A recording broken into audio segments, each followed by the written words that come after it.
Indrajit study point में आप सभी का स्वागत है। हम पढ़ रहे हैं एनसीईआरटी क्लास 11 अध्याय 8 संस्कृतियों का टकराव भाग 4। इसमें हम करवाल और ब्राजील के बारे में पढ़ेंगे। करवाल क्या है, ब्राजील क्या है, क्योंकि दोनों का एक देश है तो वो भी देश हो सकता है।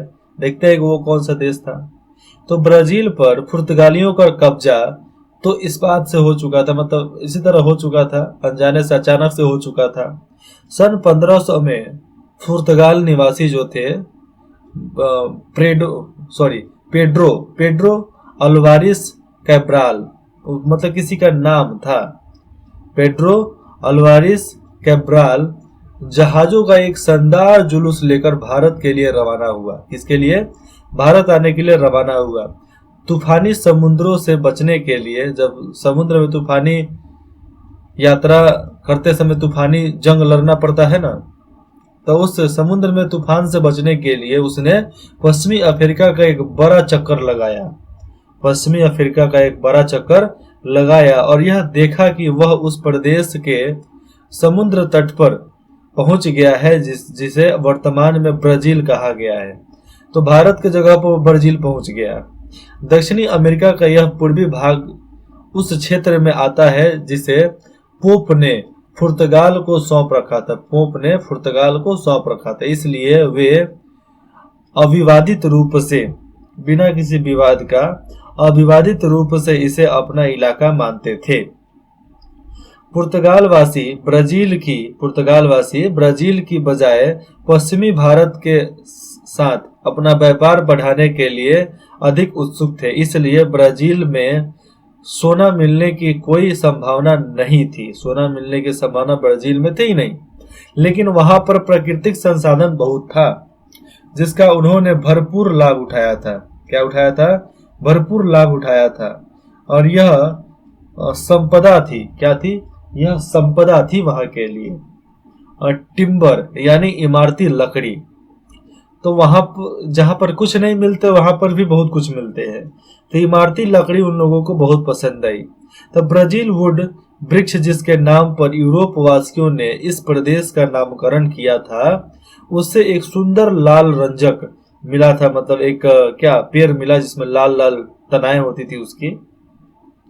ब्राजील के मूल निवासी लोहे के चाकू छुरी और आड़ियों के बदले में, ब्राजील के जो मूल निवासी थे उनको आप चाकू छुरी आड़ी दे दो लोहे की, तो उसके बदले में आपको उन्हें वे अद्भुत वस्तु मानते थे। किसको? चाकू छुरी और आरी को, दाव टांगी को लोग अद्भुत मानते थे, क्योंकि उनके पास था नहीं।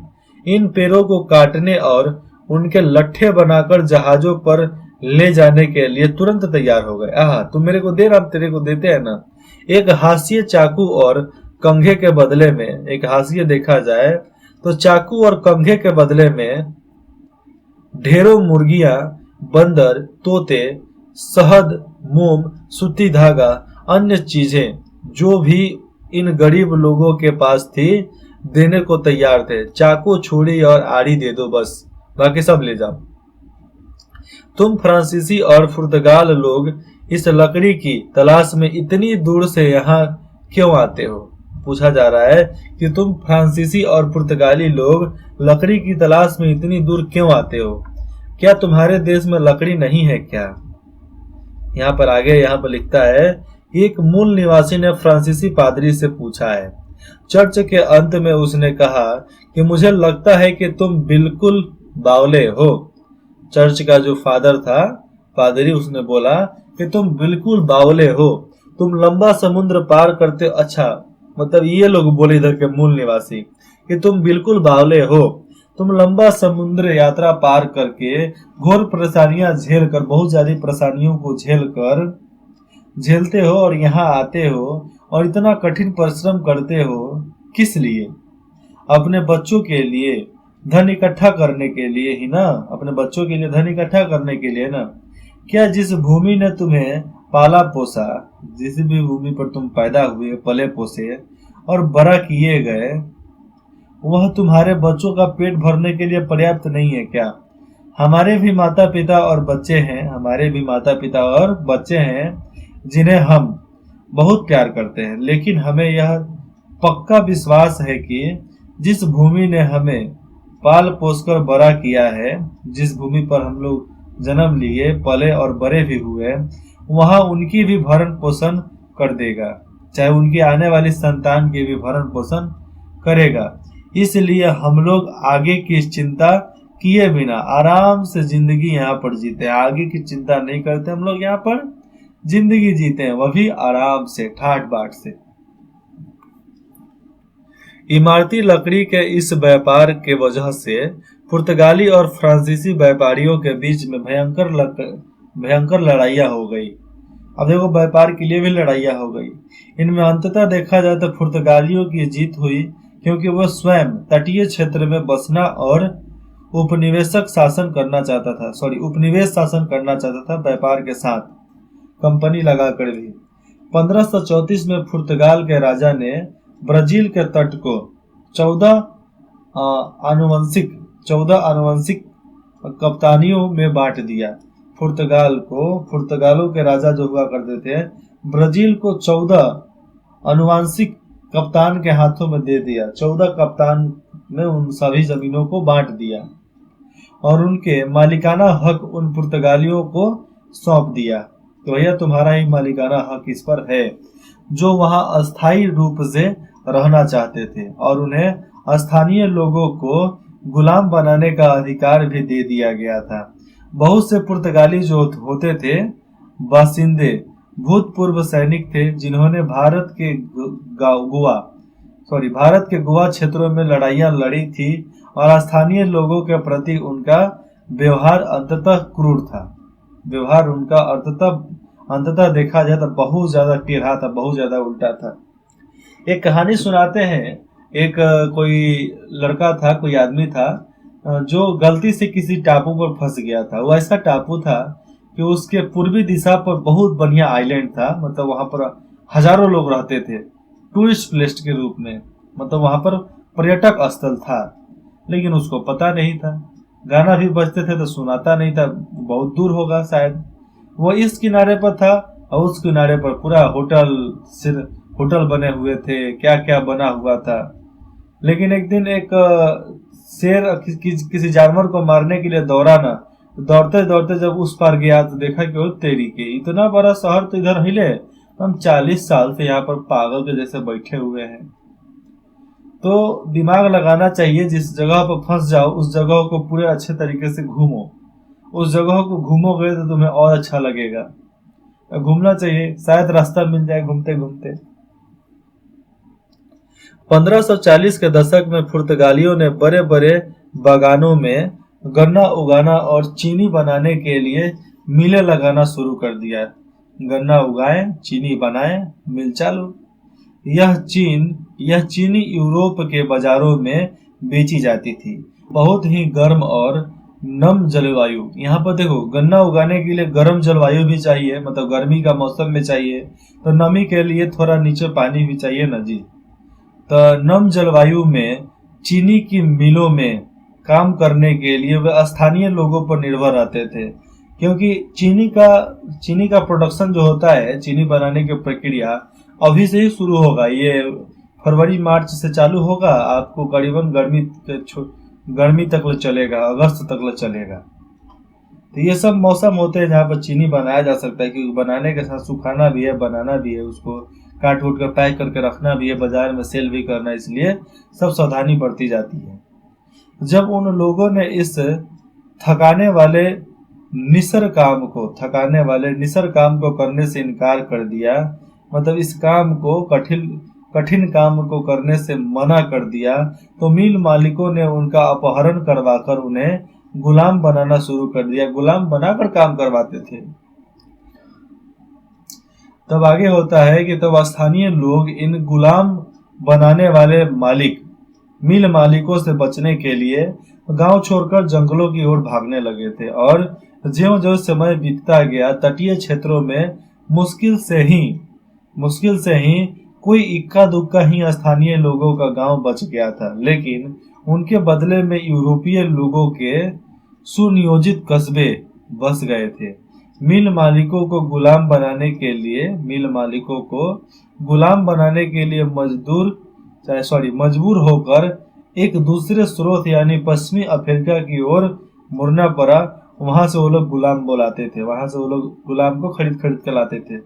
लेकिन स्पेनी उपनिवेशिकों में स्थिति इससे बिल्कुल विपरीत थी। वहां एस्टेक और इंका साम्राज्य के अधिकतर लोग जो होते थे ना, उससे खदानों और खेतों में काम कराया जाता था। इसलिए स्पेनी बासिंदों को औपचारिक रूप से उन्हें गुलाम बनाने अथवा कहीं और से गुलाम लाने की जरूरत नहीं पड़ी थी। अपने से खुद से वो लोग करवाए थे। किसके? औपचारिक बासिंदगों की वजह से। स्पेनी बासिंदे जो गुलाम आए थे, बंदी जो आए थे, उनसे वो लोग काम कराते थे। 1549 में पुर्तगाली राजा के अधीन एक औपचारिक सरकार स्थापित की गई थी और बहिया और सिल्वाडोर को उसकी राजधानी बना दिया गया था। उस समय एक जेसुइट पादरियों ने बाहर ब्राजील जाना शुरू कर दिया था और यूरोपीय बासिंदों जो यूरोपीय गुलाम थे, इन जेसुइट पादरियों को पसंद नहीं करते थे, क्योंकि वह मूल निवासियों के साथ दया का बर्ताव करने की सलाह देते थे और निडरता पूर्वक जंगलों में जाकर उनके गांवों में रहते हुए यह सिखाते थे कि ईसाई धर्म एक आनंददायक धर्म है। ईसाई धर्म क्या है? एक आनंददायक धर्म, जिससे बहुत आनंद है, बहुत खुशी है और उसका आनंद लेना चाहिए। और सबसे बड़ी बात तो यह है कि ये धर्म प्रचारक संप्रदाय चाहे धर्म प्रचारक दास प्रथा की कड़े शब्दों में आलोचना करते हैं और नए नए शब्दों से ये अपने आप को वशीभूत करके यहाँ पर लाते हैं। नए नए विचारों से अपने आप को लैस करके, अपने आप को सुसज्जित करके समाज के सामने प्रस्तुत करते हैं। अब देखते हैं यहाँ पर विजय, उपनिवेश और दास व्यापार क्या होता था। उसके पहले घर व परिवार पर इससे बड़ा अभिश्राप कोई नहीं होता कि जबका भरण पोषण दूसरों के खून पसीने की कमाई से हो। जो भी आदमी दूसरों की स्वतंत्रता छीनता है और उस स्वतंत्रता को वापस लौटाने की क्षमता रखते हुए भी नहीं लौटाता, वह अवश्य ही महापाप का भागीदारी है। यह विचार है कि ब्राजील में 1640 के दशक में रहने वाले जेसुइट पादरी एंटोनियो बाइरा, यहाँ पर साफ मालूम चलता है कि परिवार का भरण पोषण करने के लिए कोई एक दो व्यक्ति अपना खून पसीना बहाता है, इसी को यहाँ पर सामने लाया गया है। लेकिन यहाँ पर एक और है कि अगर आप किसी से कर्ज लिए हो, आपके पास कर्ज लौटाने का पैसा है, लेकिन फिर भी आप कर्ज नहीं लौटा रहे हो, तो यह महापाप का भागी माना गया है इन ईसाई धर्मों के अनुसार। ऐसे हमारे तरफ भी वही है, लेकिन लोग मानते नहीं है। एक बार कोई पैसा ले लेगा, जल्दी देने के लिए सोचता नहीं है। विजय, उपनिवेश और दास व्यापार, जो अभियान पहले अनिश्चित परिणाम वाली समुद्री यात्राओं के रूप में शुरू हुए थे, आगे चलकर उसका यूरोप, उत्तरी तथा दक्षिणी अमेरिका और अफ्रीका पर स्थानीय प्रभाव पड़ गया था। क्योंकि पड़ेगा नहीं तो जाएगा कहाँ? आगे चलकर यूरोप और उत्तरी और दक्षिणी अमेरिका और अफ्रीका पर स्थानीय प्रभाव पड़ा। क्यों नहीं पड़ेगा? क्योंकि स्थानीय लोग थे तो पड़ेगा। 15वीं शताब्दी में शुरू की गई यूरोपीय समुद्री परियोजनाओं ने एक महासागरीय से दूसरे महासागर तक के अटूट समुद्री मार्ग खोल दिए यहाँ पर। क्योंकि ये जब नया समुद्री परियोजना चालू हुआ था, उस समय महासागर के दूसरे सिरे तक जाने के मार्ग को खोज लिया गया था। इससे पहले इनमें से अधिकांश मार्ग यूरोप के लोगों के लिए अज्ञात थे, नहीं पता था उन लोगों को, और कुछ मार्ग को तो कोई भी नहीं जानता था। तब तक कोई भी जहाज कैरिबियन या अमेरिका महाद्वीप के जल क्षेत्रों में नहीं घुसा था और दक्षिणी अटलांटिक तो पूरी तरह अछूत ही था। पूरी तरीके से उस समय अछूत था।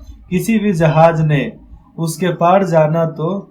जहाज ने उसके पार जाना तो उसके पानी में भी प्रवेश नहीं किया था। पास तो अलग बात है, पानी में भी आज तक प्रवेश नहीं किया, मतलब दूसरे देश के जाने के लिए। आप त्रिभुवन ट्रायंगल के अंदर जाओगे, प्रशांत महासागर में है, वहां पर जाओगे तो वहां से आप जिंदा लौट कर नहीं आ सकते हो, ये हर कोई गारंटी दे सकता है। और न ही कोई जहाज दक्षिणी अटलांटिक से प्रशांत महासागर या हिंद महासागर तक पहुंचा था।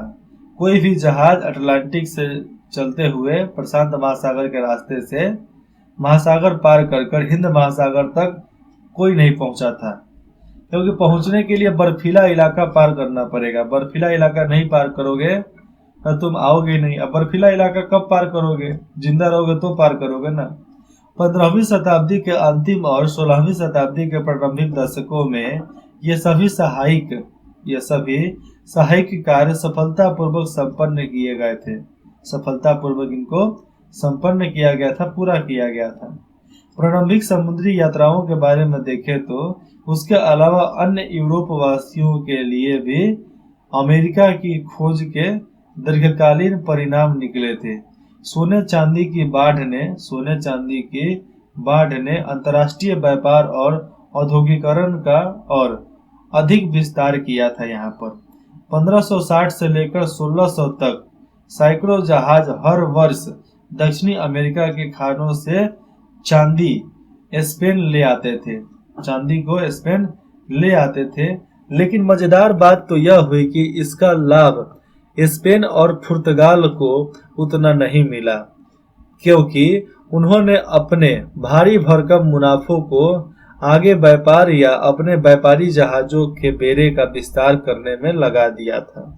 और उनकी बजाय अटलांटिक महासागर के किनारे किनारे स्थित ऐसे अनेक देश थे, विशेष रूप से इंग्लैंड, फ्रांस, ब्राजील और हॉलैंड, जिन्होंने इन खोजों का लाभ उठाया था और इन्होंने खूब मजे किए वहां के सब सोने चांदी का इस्तेमाल करके। उनके सौदागरों ने बड़े बड़े संयुक्त पूंजी कंपनियां, यहाँ पर देखो कि उनके सौदागर जो होते थे, जो खरीदते थे, बड़ी बड़ी संयुक्त पूंजी कंपनियां बनाई और बड़ा बड़ा कंपनी बनाया और अपने बड़े बड़े व्यापारिक अभियान चलाए, उपनिवेश स्थापित किए और यूरोप वासियों को नई दुनिया में पैदा होने वाली नई नई चीजों जैसे तंबाकू, आलू, गन्ने की चीनी, ककाओ और रबर आदि से परिचित करवाया और उनको बनवाया भी। इसके अलावा यहाँ पर देखा जाए तो यूरोप अमेरिका से आने वाली नई फसल, विशेष रूप से आलू और लाल मिर्च से परिचित हो गए थे। फिर यह फसल यूरोप वासियों के कारण आगे चलकर भारत जैसे अन्य देशों में ले जाई गई।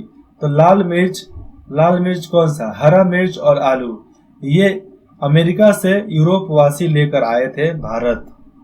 और उत्तरी तथा दक्षिणी अमेरिका के मूल निवासियों के लिए इन अभियानों के अनेक तत्कालिक परिणाम हुए थे। जैसे देखा जाए तो मारकाट के कारण मूल निवासियों की जनसंख्या कम हो गई थी।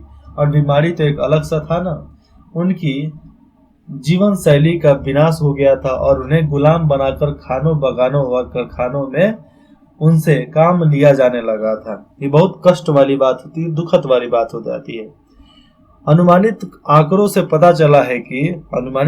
से ये हमें पता चला कि विजय पूर्व जीतने के बाद मैक्सिको की संख्या 3 करोड़ से 3.75 करोड़ तक रही होगी जब उस मैक्सिको को जीता गया था।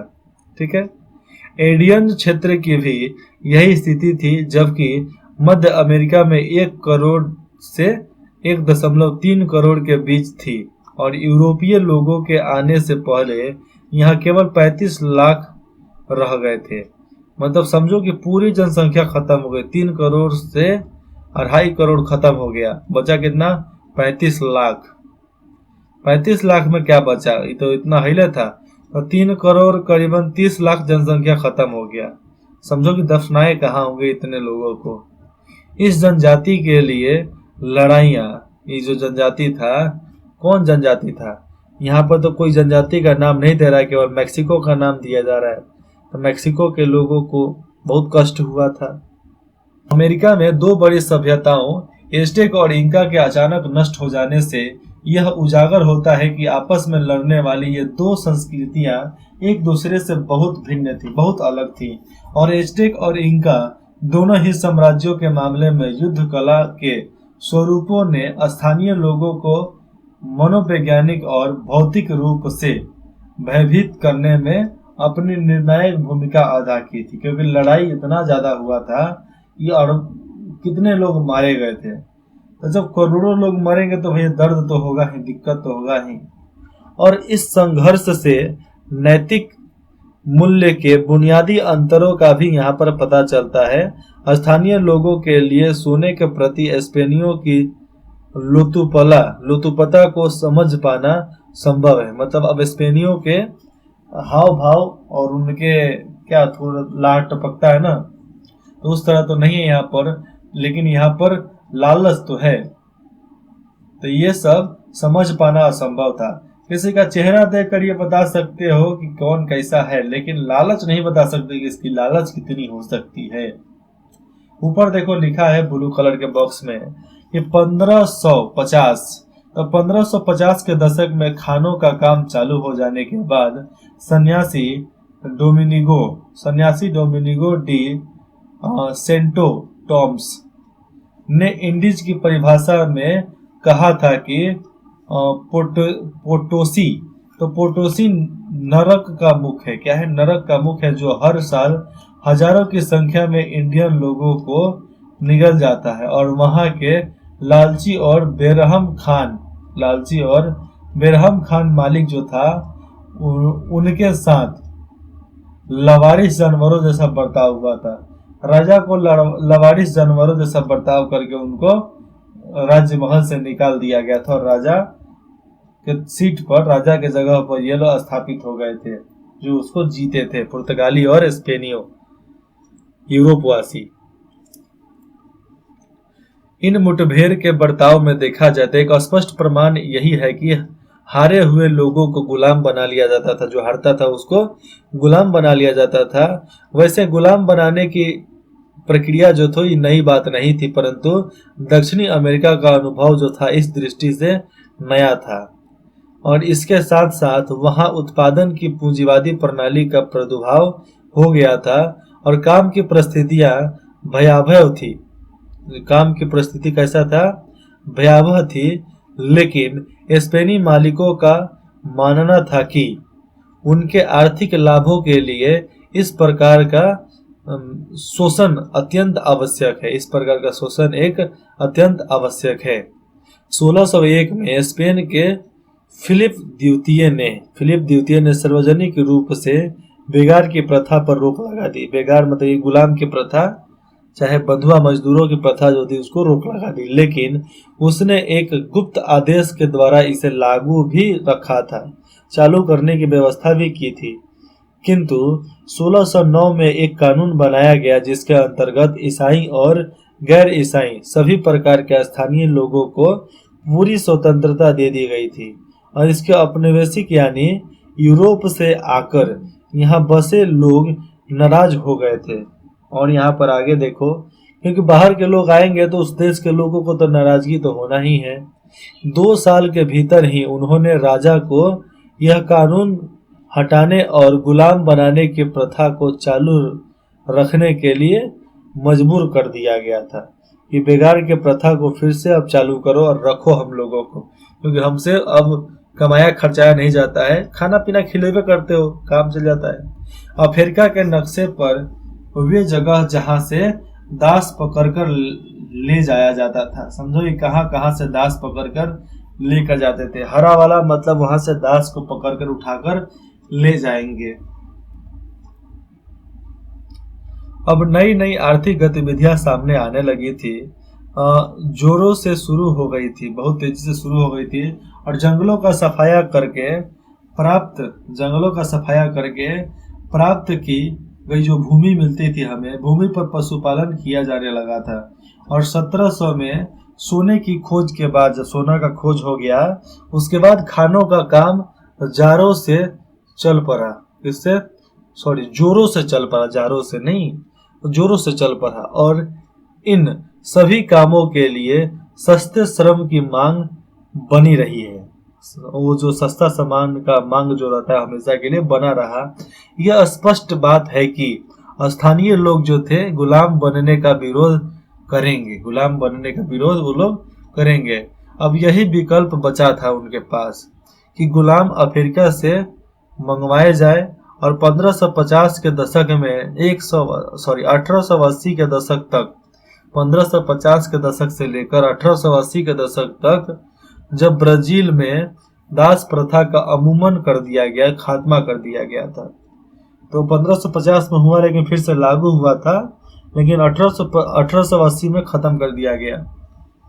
ब्राजील में 36 लाख से भी अधिक अफ्रीकी गुलाम का आयात किया गया था। 36 लाख लोगों को गुलाम देखा जाए यहाँ पर तो, किंतु यह अमेरिकी महाद्वीपों में आयातित अफ्रीकी गुलामों की संख्या का तत्कालीन तकरीबन आधा था। मतलब ये आधा संख्या था। अमेरिका में इससे भी ज्यादा गुलाम वहां पर रहते थे। मतलब बेसी से बेसी कितना, 1 करोड़ लोग गुलाम रहते थे उस समय। 1750 में कुल मिलाकर 1750 में कुल मिलाकर कुछ लोग ऐसे भी थे जिनके पास हजार हजार गुलाम होते थे। कितना, हजार हजार गुलाम होते थे। दास प्रथा के अमूमन के बारे में देखा जाए तो 1780 के दशक में किए गए प्रारंभिक वाद विवाद में कुछ लोगों ने यह भी दलील दी थी कि यूरोप वासियों के अफ्रीका में आने से पहले भी वहां दास प्रथा मौजूद थी। और यहाँ तक कि 15वीं शताब्दी में अफ्रीका में स्थापित किए जाने वाले राज्यों में भी अधिकांश मजदूर वर्ग गुलामों से ही बना था। जो भी ये मजदूर वर्ग जो था गुलामों की वजह से ही बना था। सारा मजदूर तो गुलाम ही थे ना वहां पर। वो सब निवासी तो जंगल भाग गए थे। देखा जाए यहाँ पर तो उन्होंने यह भी बताया था कि यूरोपीय व्यापारी को जवान स्त्री पुरुष को गुलाम बनाने के लिए अफ्रीकी लोगों से भी मदद मिली थी। और जवान जवान लड़की और लड़के को उठा कर ले जाते थे। और ये व्यापारी बदले में उन अफ्रीकी वासियों को दक्षिणी अमेरिका से आयात की गई फसलें देते थे। मक्का, कसावा, कुमाला आदि जो इनका प्रमुख खाद्य था उसको दे देते थे। 1789 की अपनी आत्मकथा में ओलाउदा क्यूयानो नाम का एक मुक्त किए गए गुलामों ने इन दलीलों का उत्तर देते हुए लिखा है कि अफ्रीका में गुलामों के साथ परिवार के सदस्यों जैसा बर्ताव किया जाता था। जिस तरह परिवार उस तरह हम लोग, तो ऐसा बर्ताव हमारे साथ होता था। ऐसा यहाँ पर देखा जाए तो एरिक विलियम जो पहला था आधुनिक इतिहासकार था, पहला आधुनिक इतिहासकार, जिसने 1940 के दशक में 1940 के दशक में अपनी पुस्तक कैपिटलिज्म एंड स्लेवरी, तो उसमें अफ्रीकी गुलामों द्वारा सही गई, अमेरिकी गुलाम क्या क्या सहे गए थे, उनकी सही गई तकलीफों का फिर से जायजा देने की पहल करती है। फिर से वो जायजा देता है कि उन पर क्या क्या बीता था, कैसे कैसे उन पर अत्याचार किए गए थे। अब यहाँ पर उपसंहार आ जाता है, मतलब खात्मा है। 19वीं शताब्दी के प्रारंभिक वर्षों में देखा जाए तो दक्षिण अफ्रीका के उपनिवेशों में आकर बसे यूरोपीय लोगों ने स्पेन और पुर्तगाल के शासन के विरुद्ध विद्रोह कर दिया कि भैया इसका शासन हम नहीं झेलेंगे, इसका शासन पे हम नहीं रहेंगे। वे स्वतंत्र देश बनना चाहते थे और बन गए। ठीक वैसे ही जैसे कि 1776 में 13 उत्तरी अमेरिकी उपनिवेशों ने ब्रिटेन के विरुद्ध विद्रोह करके संयुक्त राज्य अमेरिका का निर्माण कर लिया था। दक्षिणी अमेरिका को आज लैटिन अमेरिका भी कहा जाता है। लैटिन भाषा का शब्द है, क्योंकि स्पेनी और पुर्तगाली दोनों भाषाएं लैटिन भाषा परिभाषा की ही है। वहाँ एक निवासी अधिकतर देशज यूरोपीय, अधिकतर देशज यूरोपीय जिन्होंने क्रियोल कहा जाता था उनको, और यूरोपवासी और अफ्रीका मूल्य के है। क्या है? अफ्रीका मूल्य के है। कौन कौन? यूरोपीय और अफ्रीकी मूल्य के है। कौन? यहाँ पर यूरोप वासियों के बारे में बात बताया जा रहा है। उनमें से अधिकांश लोग जो थे कैथलिक धर्मावलंबी हैं, कैथलिक धर्म को मानने वाले, और उनकी संस्कृति में यूरोपीय परंपराओं के साथ मिली जुली देश परंपराएं के महत्व वहां पर मिला है। और यहाँ पर आपका अध्याय खत्म होता है, अभ्यास आ जाता है। अभ्यास में पहला क्वेश्चन है, एज़टेक और मेसोपोटामियाई लोगों की सभ्यता की तुलना आप यहाँ पर करके बताइए।